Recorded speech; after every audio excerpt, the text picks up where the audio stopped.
Messieurs et dames, bienvenue dans l'univers obscur de la corruption en République démocratique du Congo. Nous allons vous livrer les résultats d'une enquête. Cette enquête révèle une histoire. L'histoire d'un réseau mafieux profondément enraciné au pays de Lumumba. Corruption, concussion, trafic d'influence, vol, évasion fiscale, fraude douanière, contrebande, blanchiment d'argent. Les mots ne sauraient tarir pour définir ce que notre enquête vous révélera ce jour. Nous allons faire une immersion dans la dynastie des Raoudji. Nous allons découvrir les secrets bien gardés de cette famille qui, dans le total mépris du peuple congolais, de l'administration et des autorités congolaises, se sont achetés les services du plus grand donneur des leçons des temps modernes, Jules Alinguete. Le chef de l'État, l'autorité directe de qui relève l'inspection générale des finances, a confié à notre service la noble mission de lutter contre les antivaleurs dans la gestion publique. Et nous sommes partis d'un état des lieux catastrophique des antivaleurs constatés dans la gestion publique en RD Congo, état des lieux qui démontre suffisamment que l'ordre n'était pas au rendez-vous. Donc je vous épargne des détails. Globalement, c'est une situation catastrophique où la corruption, les détournements étaient au rendez-vous à tous les événements en rapport avec la gestion publique. Voilà dans quelles circonstances le chef de l'État décide de déclencher une lutte acharnée contre les antivaleurs dans la gestion publique et il confie le travail à l'inspection générale des finances. À travers cette enquête exclusive, vous allez découvrir un homme qui, derrière sa casquette de défenseur de la dignité, se trouve être mêlé dans plusieurs affaires répréhensibles. L'inspecteur général, chef de service de l'IGF, qui pourtant est contrôleur des finances publiques, se trouve être le coach principal des entreprises privées mafieuses qui saignent le trésor public. Dans cette enquête, vous allez découvrir des preuves, des documents manuscrits, des emails, des messages WhatsApp et des témoignages, même des interviews révélant les forfaitures de ce grand vendeur d'illusions qui a pu tromper tout un peuple. Ce document révèle sans nul doute l'une des plus grosses escroqueries du siècle qui laissera bouche bée même ses plus grands sympathisants. Notre enquête nous mène à Mumbai, capitale économique de l'Inde. Nous allons à la rencontre de M. Youssouf Tchek, ancien directeur des opérations de la société Prolimpex, une société du groupe Raoudji. M. Youssouf Tchek, il y a peu prisonnier à la prison centrale de Makala, accusé par les responsables de la société Prolimpex de détournement de fonds et de vol, se retrouve aujourd'hui être caché en Inde. Nous allons donc à sa rencontre. Et ce soir, son histoire, l'histoire de Youssouf Tchek.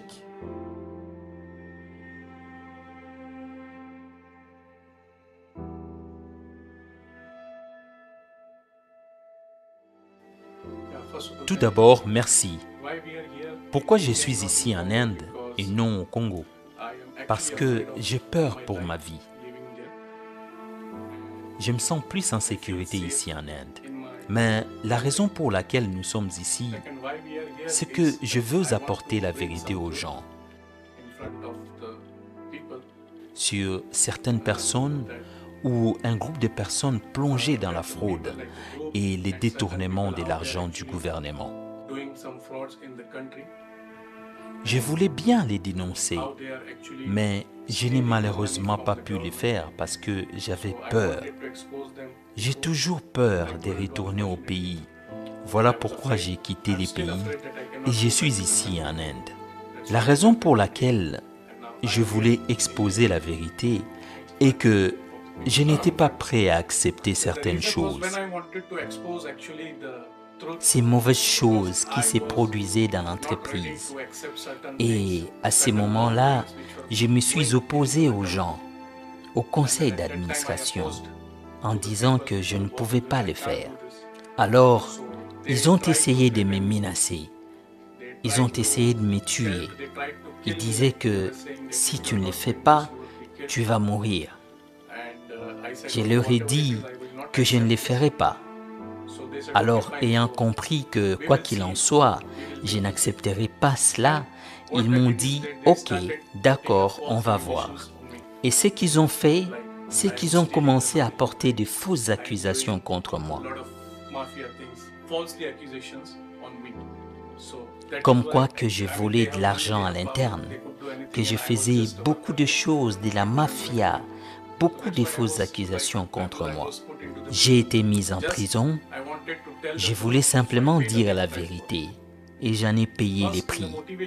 La première chose, ma motivation, c'est que je veux apporter la vérité aux gens, surtout aux entrepreneurs congolais et au gouvernement. Comment ces gens manipulent, comment ils volent l'argent du pays, comment ils font leur fraude dans le pays. Ces gens sont dans un sale business, dans le vol. Vous savez, parce qu'ils volent l'argent du gouvernement, les gouvernements devraient les attraper, les arrêter, et les peuples devraient obtenir justice. C'est pour cela que je suis ici. Je veux apporter la vérité aux gens. Comment tous les grands groupes dirigent la mafia et comment ils se servent de leur pouvoir pour faire ce qu'ils font. C'est la raison pour laquelle je suis ici. Je vous ai raconté depuis le début que j'ai rejoint notre entreprise Prodimpex en 2008. J'ai commencé à travailler en tant qu'auditeur interne, puis petit à petit, j'ai été promu directeur financier de l'entreprise. J'ai ensuite été promu chef des opérations. Bien sûr, j'étais beaucoup plus sur la paperasse. J'occupais de nombreux postes, mais la plupart des décisions étaient prises par les patrons eux-mêmes. Mon rôle était de négocier ou de communiquer entre les patrons et les négociateurs. En disant négociateurs, je sous-entends ces personnes qui organisent nos dossiers auprès de l'État et consorts. Ce qui s'est passé en 2016, c'est qu'il y avait un monsieur qui s'appelait Jules Aningete. Il a été présenté à l'entreprise par notre DG à l'époque. Il a été présenté comme médiateur et on nous a dit que c'était lui qui allait désormais gérer tous nos dossiers concernant la DGI, la DGDA ou la DGRK. Si vous avez un problème quelconque, si vous voulez régler un dossier, il vous suffit de les contacter.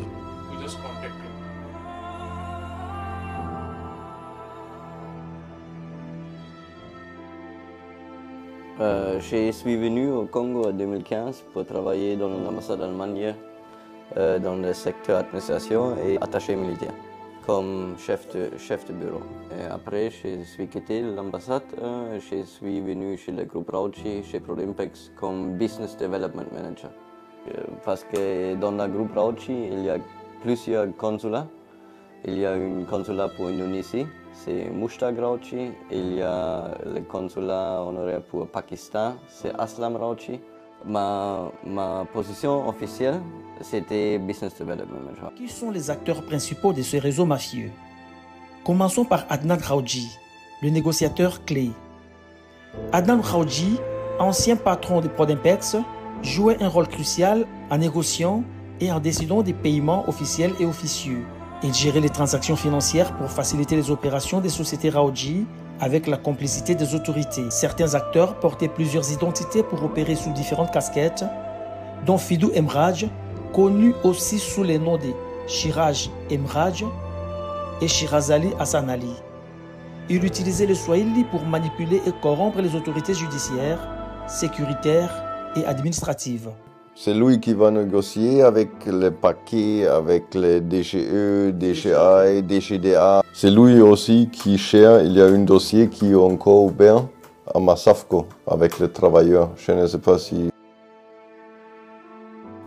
Il existe un dossier, c'est déjà depuis 2002 à 2003. Un dossier qui est même entré dans la présidence.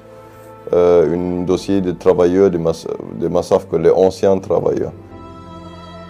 Ali Raoudji, le stratège de l'ombre, bien introduit auprès des hautes autorités de la République, était le colistier de Fidou Emraj. Il validait les montants et traitait directement avec certaines autorités, y compris M. Jules Alinguete. En tant que président du conseil d'administration de la société Proton, il négociait les redressements fiscaux et les dossiers de douane de la Rabobank. Ali, il décide le montant. Le montant, on va, ok, non, ça c'est trop haut, on doit baisser. Oui, exactement. Pour toutes les sociétés sauf Rabobank. Rabobank, c'est Mustafa Raoudji. Il décide tout. Il y a aussi Mustafa Raoudji, le maître des décisions. Mustafa Raoudji est le numéro 1 des Rabobank et le seul à dicter la logique et l'orientation au sein de Proton. Michael Raoudji, en revanche, n'a aucun pouvoir décisionnaire, mais il est au parfum de tout. Mustafa Raoudji, il est le DG et le président de la Rabobank, c'est M. Massa. Il fait la même chose comme M. Ali pour toutes les autres sociétés, mais seulement pour Rabobank. Et il est aussi dans le conseil d'administration de Proton. Il gère aussi Proton comme président du conseil d'administration. Il est à noter que la société Proton fait partie des entreprises ayant gagné le marché de l'installation de lampadaires pour l'éclairage public à Kinshasa. On peut aisément comprendre pourquoi M. Jules Alinguete avait fermé les yeux sur la piètre qualité des luminaires installés par cette filiale du groupe Raoudji. Ça sent le conflit d'intérêts en plein nez. À son temps, moi je le connaissais, on me l'a présenté, il travaillait à la primature. Il est devenu conseiller, je ne sais pas, infrastructure ou quelque chose comme ça. Non, conseiller du climat des affaires. Climat des affaires. Son numéro d'expert comptable. Climat des affaires. Il a commencé à faire des beaux yeux au groupe pour devenir expert comptable pour le compte du groupe. Et comme il avait arrangé plusieurs fois des dossiers de TVA, de déclarations et de machin, c'est comme ça qu'il est devenu conseiller en matière de fiscalité, conseiller façon de parler, en matière de fiscalité pour le groupe.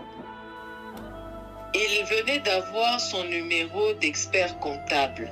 Il venait d'être confirmé expert comptable. Et là, il voulait devenir, comment on les appelle?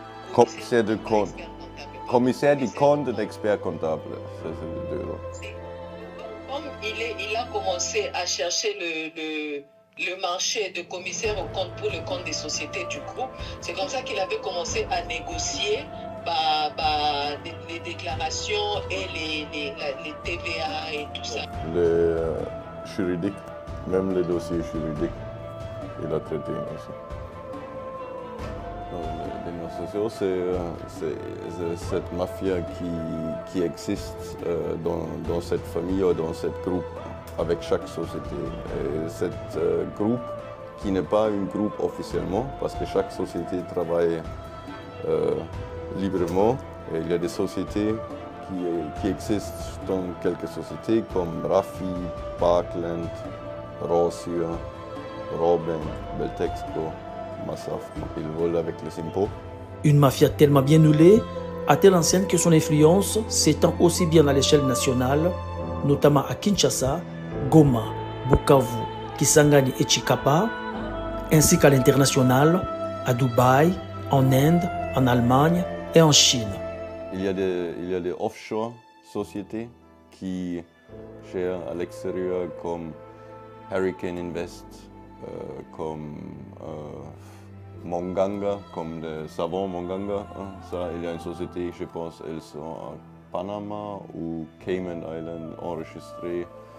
Il y a plusieurs, parce qu'international, ils sont les sociétés qui est par exemple de Allemagne, comme Hexagon GmbH et KKG.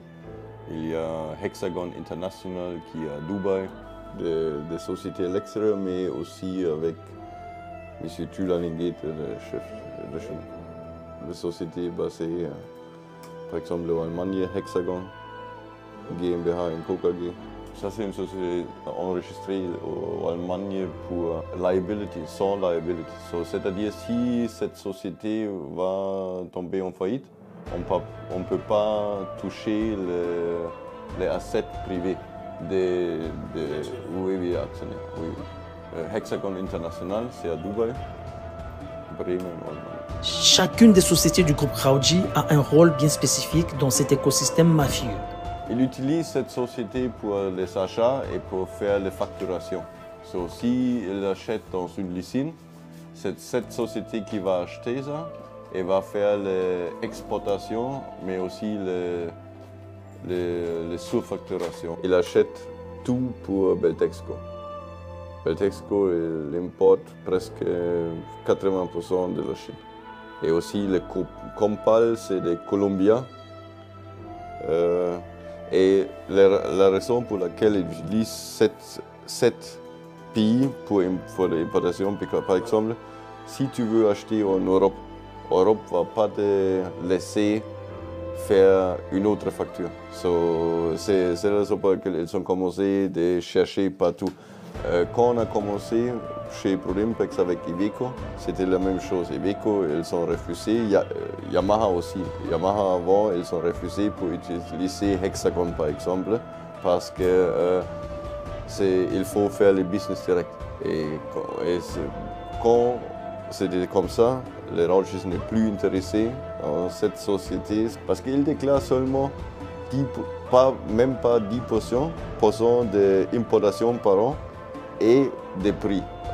Comme j'ai expliqué, s'il achète un véhicule pour $50,000, c'est par exemple le Hexagon en Allemagne, il y a aussi dans le hard drive toutes les preuves. Ils vont mis le prix pour $25,000. Et il est connu 25,000 d'impôts. C'est-à-dire Jules, il connaît comment il fait les impôts parce qu'il fait le bilan pour le groupe.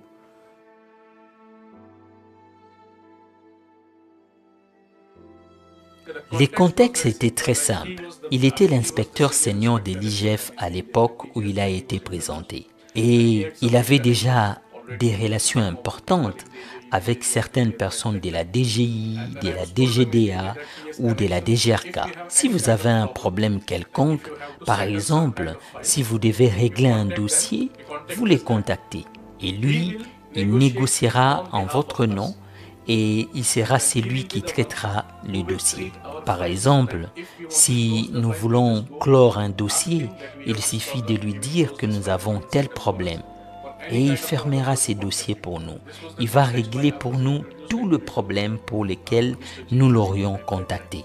C'est donc dans ces contextes que j'ai été présenté à M. Jules Alinguete à l'époque. Je ne le connaissais pas et je n'étais pas vraiment celui qui communiquait directement avec lui. En tant qu'employé, je devais suivre ma hiérarchie et faire ce que j'étais censé faire. En cas de problème, je devais juste l'appeler. Et il venait rapidement négocier pour nous.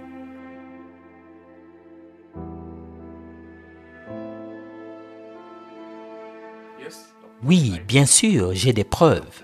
Certaines des preuves que j'ai, celles qui existaient déjà, comme le fait qu'il ait signé des PV ou des décharges, par exemple, lorsqu'il devait prendre de l'argent lui-même ou qu'il envoyait des personnes en son nom pour prendre de l'argent. On échangeait des courriels et nous avions toujours une copie.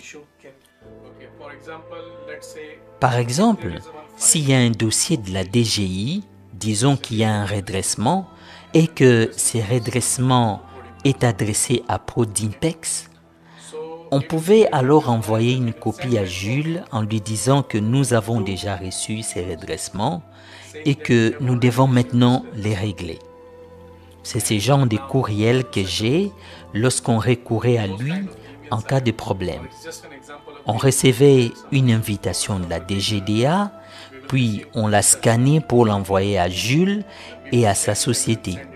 Et c'est ainsi que ces dossiers étaient traités.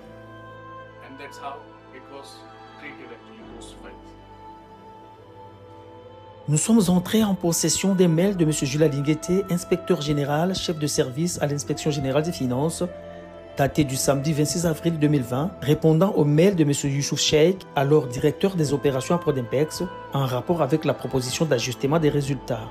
M. Jules Alinguete a écrit « Merci de votre mail, mais je vous demanderai d'attendre demain matin pour validation. Parce qu'en rectifiant les achats importés, nous devrons vérifier les fournisseurs étrangers.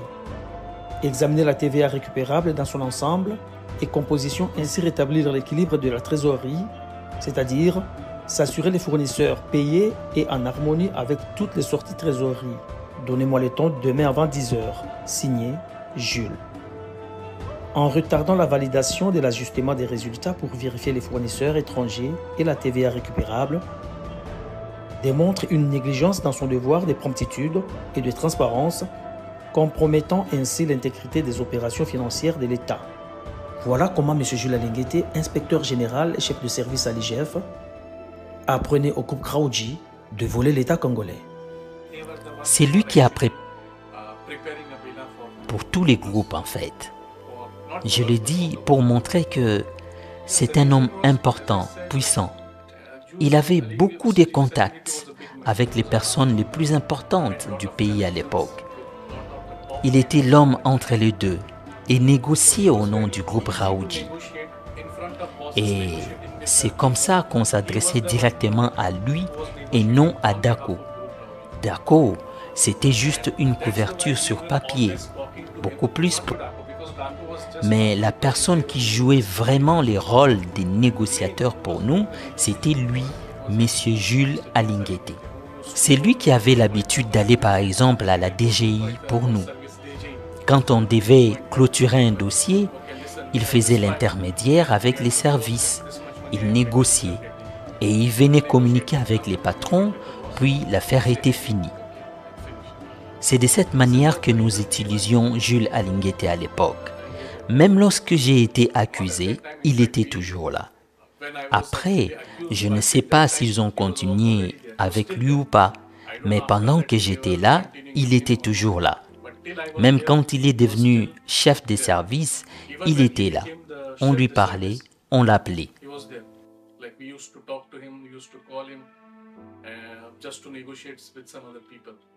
Laisse-moi te demander une question. Je peux te demander une question. Ok. So, tu es quelqu'un qui a un salaire, je pense, il m'a dit une fois, parce que je lui ai demandé comme inspecteur des finances. Il a quoi? 7 000 $, il m'a dit, il m'a expliqué. Non, pas comme inspecteur général des finances, avant déjà. 7 000 $, il gagnait chaque mois. So, maintenant, quelqu'un gagne 7 000 $. Comment tu peux avoir 11 véhicules? Et ce n'est pas les petits véhicules, c'est les Mercedes, c'est GLS, c'est les véhicules américains qui achètent. Tu as 11 véhicules, tu as une maison pour, je ne sais pas, probablement 1 million, quelque chose de dollars, ok? Tu voyages chaque année à Dubaï 2-3 fois. Tu as les montres pour 50, 600 000, non, 600 000 $. Tu portes les vêtements, une suit avec, qui coûte 1000 quelque chose. Comment tu expliques ça? Il n'y a personne qui comprend quelque chose ne marche pas. Oh, tu as gagné. Je ne sais pas si la loterie au Congo va te donner quelques millions. Vous comprenez? Et c'est très facile pour quelqu'un exposé. Comment tu as tout ça avec un salaire de 7 000 $? Et tu as combien de enfants? Paola, un fils, une fille et je ne sais pas, 3 ou 4 enfants. Avec un salaire de 7 000 $. Et tu as tout ça. La partie officielle était faite par Dako, puisque son directeur général était la femme de Jules Alinguete. Jules Alinguete avait l'habitude de négocier pour tous les groupes et ensuite les dossiers étaient clôturés. Oui, je l'ai vu parce qu'il avait l'habitude de venir au bureau juste pour nous voir, nous dire bonjour et discuter un peu. Il venait rencontrer notre patron à l'époque. Je l'ai donc vu à de nombreuses reprises. Elle venait aussi la plupart du temps dans notre bureau pour nous rendre visite. Et bien sûr, c'est elle qui s'occupait des Dako. Parfois, pour la préparation de la villa, elle venait à notre bureau. Je peux dire que je lui ai servi personnellement de l'argent selon les instructions de ma hiérarchie. Parce que parfois, lorsque les boss ne sont pas au pays ou qui ne veulent pas entrer en scène, ils utilisent quelqu'un pour faire certaines choses à leur place. Oui, Nanou a reçu de l'argent de notre part. Les montants atteignaient 200 000 à 700 000, 800 000 et même 1 million. Il y avait des dossiers séparés. Par exemple, en un an, il recevait 3 ou 4 millions pour le groupe et ensuite il recevait 2 millions ou 2 millions et demi pour Rabobank. Supposons que Rabobank ou toute autre société du groupe réalise un chiffre d'affaires de 30 millions. Le groupe ne va déclarer que 20%, soit 6 millions. Nous savons que le chiffre d'affaires est 30 millions, mais il ne déclare que 6 millions. Alors, pour couvrir les 24 millions, qu'est-ce qu'ils font? Ils vont voler. Et combien? Dans la TVA, dans toutes les taxes, pour prouver au gouvernement que votre chiffre d'affaires était en fait 6 millions et non 30 millions.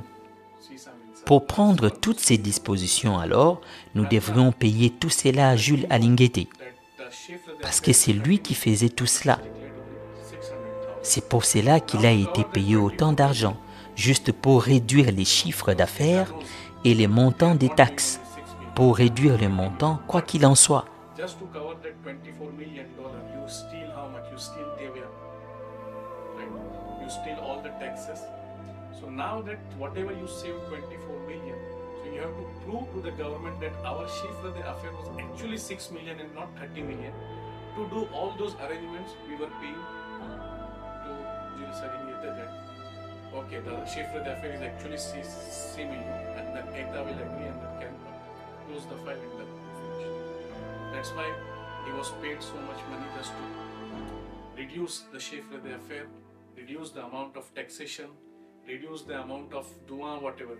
C'est maintenant DACO qui doit faire les bilans, acheter, adapter les bilans de chaque société. C'est aussi même toutes les preuves dans les emails. C'est DACO qui fait le bilan et adapter le bilan comme ils correspondent avec. DACO est aussi une agence à Lubumbashi, par exemple. Et les dossiers pour, par exemple, Proton, Prodimpex, Rabobank, ils sont aussi traités, les dossiers à Lubumbashi. Parce que Nanou, elle a voyagé, mais le groupe est représenté, Rabobank est représenté partout. Mais Beltexco aussi, ils sont, même Prodimpex, Chicapa aussi, il y a aussi Chicapa, ils sont représentés et tout. So, tous ces dossiers, mais tous ces dossiers, c'est traité par Alinguete à partir de Kinshasa. Normalement, s'il y a une chose avec, par exemple, avec la IGF, c'est le petit frère qui aussi travaillait à la IGF de Badoubenga. Badoubenga, le DGA de la IGF, qui était des inspecteurs généraux des finances. Il est maintenant DGA, les deux simples. Il était inspecteur général des finances avant. Maintenant, il est venu les deuxième personne, après Alinguete. Et son petit frère travaille aussi à la IGF. Et ils ont acheté les bâtiments de la Rabobank pour... oui, et ils ont fait une erreur dans le bilan, dans les calculations. Et DACO a mis ça dans le bilan. 45, c'est le montant officiel, mais dans les documents, c'était écrit 20 000 quelque chose seulement. So, on n'a pas mis le montant réel dans les documents officiels. À manipuler le bilan comme d'habitude et réenvoyer ça au comptable de la Parkland. Boutin, comme il a pensé c'était une erreur, il a changé cette chose et quand il a changé ça, on a submissionné ça à la DGE, comme d'habitude aussi, parce qu'on a besoin de cachets de la DGE. On a reçu un redressement de 13 millions de dollars, sans vérification avec DACO, Jules Alinguete encore. Seulement pour Parkland. Et Alinguete, après, il a négocié, ils ont payé 3 millions en officiel. Il y a une chose avec Alinguete aussi, même je n'étais pas là. Alinguete, il a acheté pour IGF de Hyundai, le véhicule. Lui payait 200 000 pour les commissions. Et il y a eu un problème à cause de Covid à Dubaï. On n'a pas trouvé ce véhicule. Les inspecteurs et IGF sont venus parce qu'ils ont pris un crédit de la banque. Je pense que c'était Robank aussi une autre. Ça dépend où est le compte inspecteur parce qu'ils ont reçu le crédit. Et ils ont annulé les contrats avec eux. Je pense qu'ils ont acheté après le véhicule chez Hyundai Ibrahim ou chez Ashur, Sokin. Ça, Youssef probablement connaît. Et là, ils ont un grand problème parce qu'on a payé déjà à Linguete $200 000 de commission pour cette deal, parce que c'était 100 quelque chose véhicule. Et ça, je pense que c'est la première fois qu'on a un grand problème avec Youssef parce qu'on a demandé à Youssef pour récupérer ces 200 000 parce que ce deal n'est pas réalisé. Et Youssef m'a dit les choses ne passent bien, très bien, si je peux rentrer parce que je dois lui aider. Je suis rentré aussi, mais je lui ai dit écoute, je pense que c'est mieux pour terminer tout. Et finir. Il a dit aussi, tu sais qu'est-ce qui s'est passé avec cet autre, ils ont beaucoup de pouvoir. Et oui. Mais toutes les transactions dont tu es en train de parler, les 200 000 et autres, que ce soit officieuse ou Non, c'est cash. C'est cash? Tout le temps cash. Il n'y a pas de trace bancaire. Il y a des calculs et tout dans le hard drive aussi. Youssef peut aussi, mais il y a des papiers, par exemple, il y a un document de la sœur de... Bon de sortie ou ce genre de choses? Il y a des... Mais on a des documents qui prouvent, par exemple, Madame Moupet, la sœur de Linguete. Je sais, ils ont payé 3 millions, mais... Non, mais ça c'est ma question maintenant. Ça c'est tout officiel. Il y a DGI a fait un redressement de 13 millions. Maintenant, après 6 semaines, tu reçois un redressement rectifié pour 1,5 million. Mais comment tu expliques ça? Comment tu expliques maintenant pourquoi il y a 11,5 million de différence entre les deux? Qui a fait cette erreur? C'est la DGI? C'est-à-dire tu as des gens incapables à la DGI. Tu comprends? Il n'a pas de sens. Parce que tu juste prends le bilan, ils sont submissionnés. Et ça, c'est tout officiel. Ça je dis depuis plus de 2 ans. Pour moi, c'est une chose que je ne comprends pas parce que il y a les documents officiels qui est dans les archives, qui tout le monde peut vérifier. Mais je sais, au Congo, ce n'est pas tout digital. Mais il y a les numéros d'enregistrement. Oui, tu peux brûler les bâtiments, mais les bâtiments encore existent. Ces documents existent physiquement dans les archives.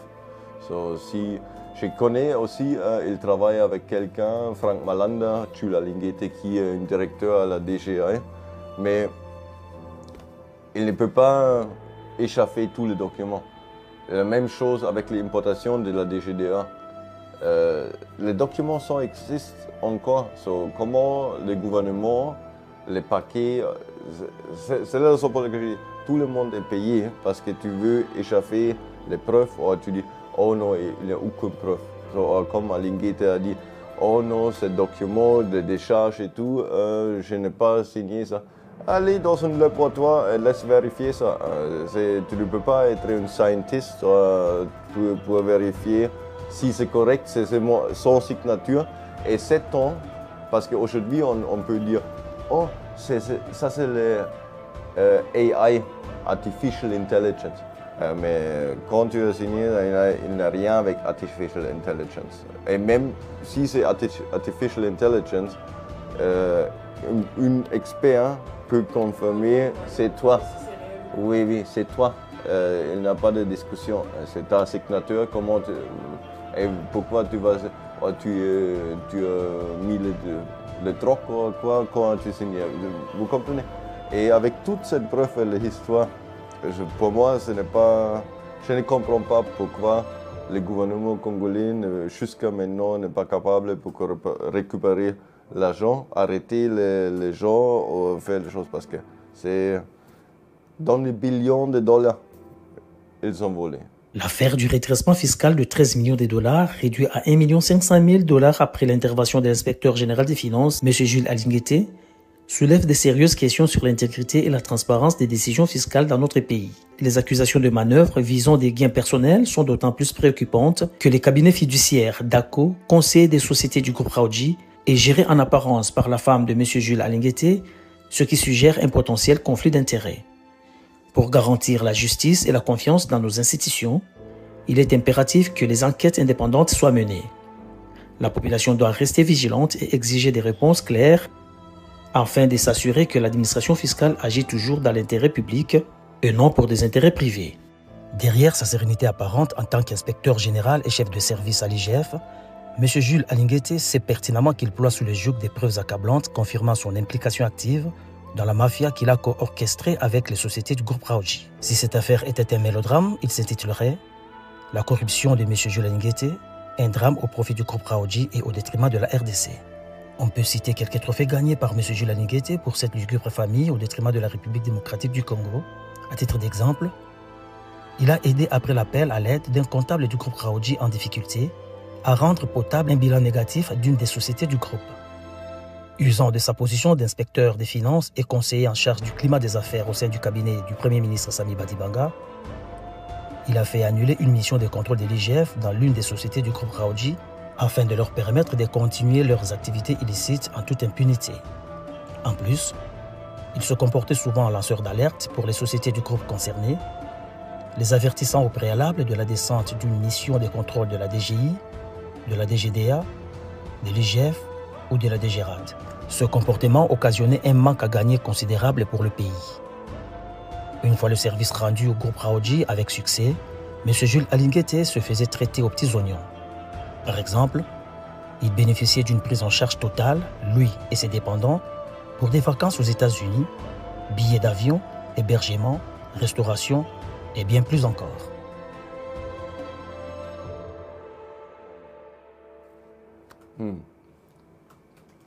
Non, ça c'est un peu bizarre pour moi. On est tenu dans un cercle depuis plus de 2 ans. Parce que depuis, il y a des emails qui donnent un hard drive qui prouvent à 2018, j'ai envoyé tout déjà à la DGA pour l'exposer. Et les gens m'ont dit, non, les gens ils ont trop de pouvoir, tu ne peux rien faire. Laisse tomber parce que tu vas mourir. Tu essaies avec le gouvernement, tu essaies avec les paquets, avec la justice. Et personne, après, ok, je comprends. Tout le monde gagne, bénéficie de cette chose. C'est la raison pour laquelle personne ne veut faire une chose. Mais tu veux pas avancer ton pays. Tous les grands, même les petits, même tous les supermarchés. Comment les supermarchés marchent au Congo? Ils ne paient pas les impôts. Il y a une négociation à l'aéroport. S'ils envoient quelque chose avec le vol, s'ils importent avec les containers, les gens ne payent pas les impôts. Qui t'a contacté l'année dernière? Le premier, c'est le ministère du Budget, qui a demandé, il veut parler avec le consul pour Australie. D'abord, c'était le ministère du Budget. Après, c'était soi-disant le directeur de cabinet du chef de l'État. Chilian Niembo. Et il a appelé, il a dit, il faut parler parce qu'il y a des climats des affaires avec l'Australie. Il a dit, oui, mais vous êtes pas, on n'est pas le consul pour Australie, on est le consul pour... Oui, on ne doit pas parler avec le consul pour Autriche. C'est régulier. Ouais.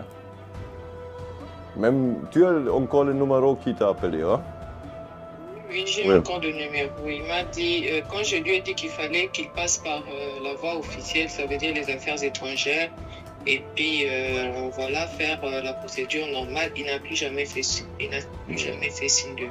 C'était le numéro de Julian Niembo, parce que lui, il est un grand ami de Alinguete. Je suis prêt à revenir à Kinshasa, comme je l'ai dit, à condition que les autorités me garantissent la sécurité, que je ne serai pas harcelé, que je pourrai y travailler où je veux, que les gens ne seront pas derrière moi. Ma famille pourra aussi venir et y rester. Car, comme je l'ai dit, j'ai travaillé là-bas pendant 14 à 15 ans. J'y ai passé plus de 40% de ma vie. Ces pays me manquent tellement. Je l'aime beaucoup. Alors, je vais y revenir, bien sûr. Mais pour l'instant, tant que je n'ai pas obtenu toutes ces garanties, je ne peux pas revenir, même si je veux bien le faire.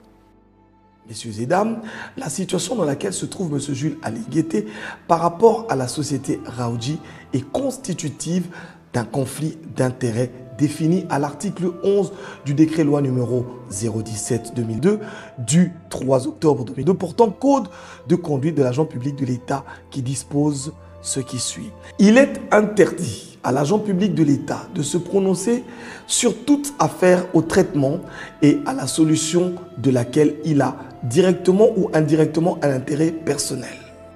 L'intérêt personnel de l'agent public de l'État englobe tout avantage pour lui-même ou en faveur de sa famille immédiate, des parents, des amis, des personnes ou des proches, des organisations avec lesquelles il a des relations d'affaires ou politiques. Le conflit d'intérêts naît d'une situation à laquelle un agent public de l'État a un intérêt personnel de nature à influer ou paraître influer sur l'exercice impartial et objectif de ses fonctions officielles. En vertu de l'article 12 du même décret-loi, dans cette situation, M. Jules Alinguété aurait dû informer ses supérieurs hiérarchiques de l'existence d'un tel conflit. Il aurait dû éviter toute forme d'incompatibilité.